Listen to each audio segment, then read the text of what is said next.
Very good evening. I'm Sangeeta, the head nurse of uh, the head nurse of this ward. How are you doing today? Well, good evening, Sangeeta. Good to know that you are going to attend me. Hope you might be knowing that the debridement has been done to me an hour ago. With regard to that, I have to inform you that I have severe pain and discomfort I'm experiencing, and I have a lot of doubt. So when I could be all right, is it possible for me to get up and walk normally? That's my concern. So what do you say on that?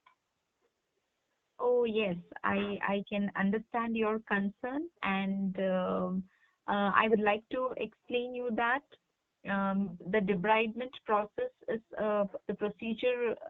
Debridement is a very simple procedure where you have just undergone with local anesthesia to remove the upper part of the skin, and yes, it will be painful because it has underwent on the skin.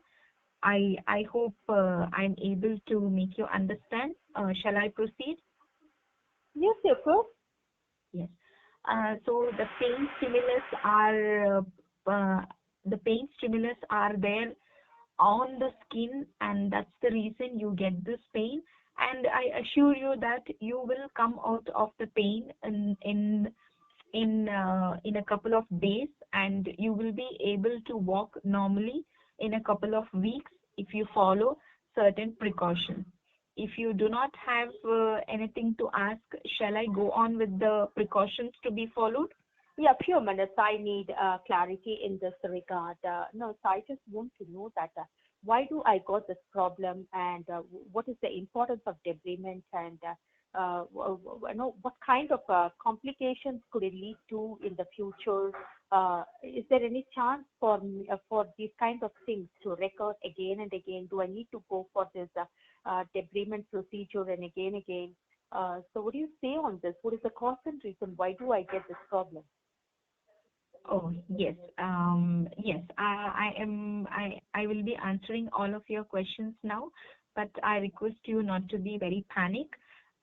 Firstly, about why all this problems has occurred is these may be some minor skin infections what you have, and that is the reason there is an infection, and debridement, the removal of that infectious part of the skin. And for the next concern of yours, why did you get that? There are certain reasons why you have got that. Maybe this is because of the diabetes, which can lead to such problem. And lastly, you asked me about can it reoccur again? So do you say that I have diabetes and that's the reason I've got it? I don't think so. I have diabetes. Oh, really? Let me just check your file. Oh, I'm so sorry about that. That information was not for meant for you. You are not diabetic, but generally speaking, it could be.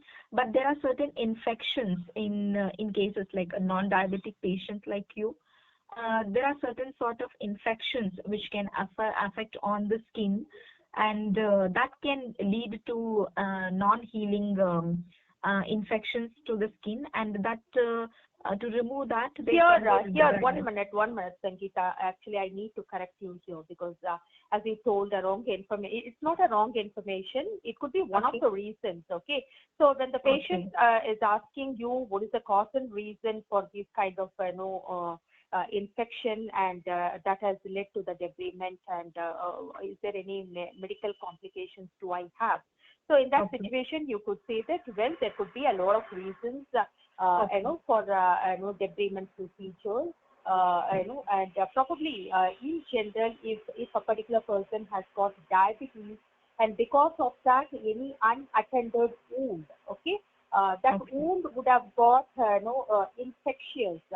and that infection could lead to dead tissues and necrotic tissues, we call it as, right? Okay. It is necrotic or dead tissue, we call it as, and Yeah. which was accumulated a kind of foreign debris or dust and residual materials.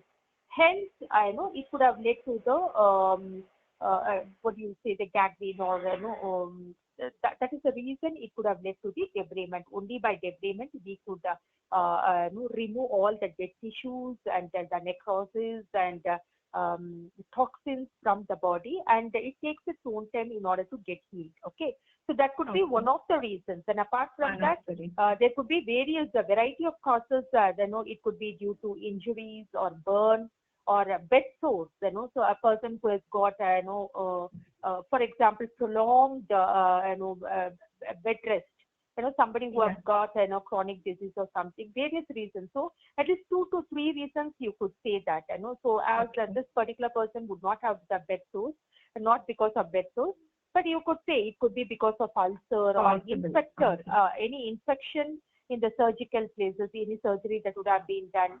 So infection in that, or generally it could be due to some kind of injuries which could not be attended for a longer period of time, and that wound has aggravated, and it has accumulated. It has got accumulated in that this kind of debris, foreign particles, residual materials, dust which has been accumulated. That has led Okay. to the further infection. That's the final reason why we go for the debridement of the foot. Actually, this is for debridement of the foot, right? Yeah. Yeah, on her foot it has been done to her. So that you could say maybe it could be diabetes could be one of the reasons. Yes. The precautionary measures, it is a very good question you have asked. As a part of precaution, you have to undergo certain you have to avoid showers for 2 weeks at least, so that the debridement doesn't soak in water, and you Oh my allow. God, I really wonder how could I be without having bath for 2 weeks? Yes, I understand your concern. You can have a shower without having the water spill on the debridement by using any Yeah, this sort could be of. the point that you should have spoken in the beginning itself, because nobody can, it's not possible to be without having shower for 2 weeks Okay, like okay, that, okay, generally. okay, So, okay. to be on the safer side, avoid shower, it is given as a key point. So, how you could Yeah, say that? If it is possible, you could avoid shower, or you can, with caution, cover the wounded area with yeah, a plastic wrap, and see to that it is moisture free always, and expose the wound to direct sunlight, because sunlight yeah. could help to Healing, heal it better, and proper healing. air circulation. Always don't cover it with bandage also, right? And Yes, the surgical shoes that you could give, that point yeah. also you could bring over here. So once again, I ask you, nurse, may I know how to get this wound healed faster, and how fast it could heal? Could you please explain? And the precautionary measures, what am I supposed to follow? Certainly, yes. With certain precautions, the wound will be healed by itself in a couple of weeks. What I suggest you is to take utmost precaution while you're having your shower, to cover the debridement, and do not allow the water to soak on that. And next, to keep it open in the air, so that the healing process takes place faster.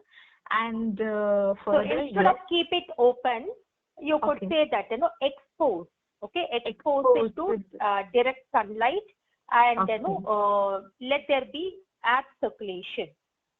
Okay, okay, okay, keep it okay. open instead of keep it open. That's not Expose sounding good, it no? to, What all the precautionary measures and using the okay. surgical shoes. How? What is the importance of using the surgical shoes, and on what occasion? Mostly in general, not keeping always wrap